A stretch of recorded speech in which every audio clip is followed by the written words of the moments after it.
Braking in a wheelchair in areas with large or long declines can be tedious or pose risks of injury, especially where speed is difficult to control. These injuries include getting a hand caught in the wheels, friction burns, tipping over, and many other additional factors.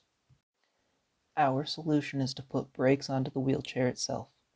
These brakes use brake pads from a bike on the back of the wheel to slow down the user with ease. They are not just any old manual brakes, they are automatically engaging at 10 miles an hour. Also, there is a joystick easily within reach of the user to slow down on the fly when needed. The braking system consists of a motor that pulls on a bar connected to the back of the wheelchair. The bar has pads on either end that come in contact with the wheels and provide friction to slow down the chair.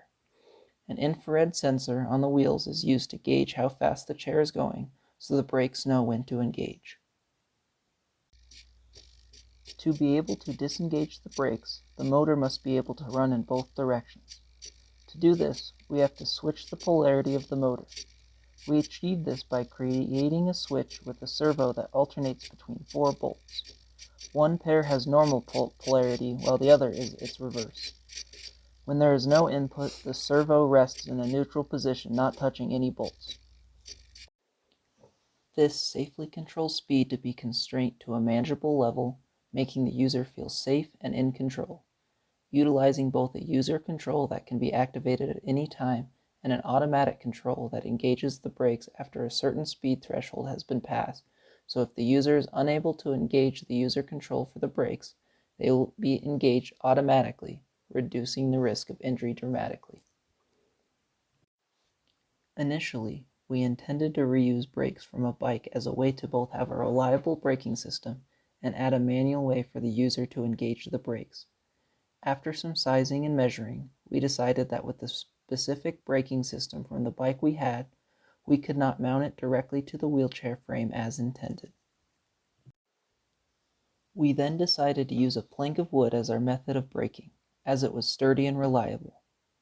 We were then able to apply the brake pads from the bike system by attaching them to the wooden plank to provide more friction to the wheels when engaged and therefore offer greater braking capabilities. During testing, we discovered that our motor was too strong to incorporate the manual brake, so we decided to add a joystick for the user that engages or disengages the brakes should they feel the need. To get an accurate reading from the infrared sensor, many different configurations of aluminum panels on the inside of the wheel rim and the placement of the sensor were needed. After several attempts, we found dividing the wheel into 8 octants with half covered in aluminum gave us the most accurate speed. Also, greater accuracy was achieved by placing the sensors towards the outside rim of the wheels.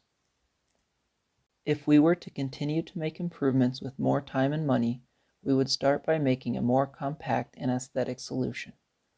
Also, we would make it more customizable by adding a setting that lets the user adjust the speed threshold that the chair automatically starts to brake.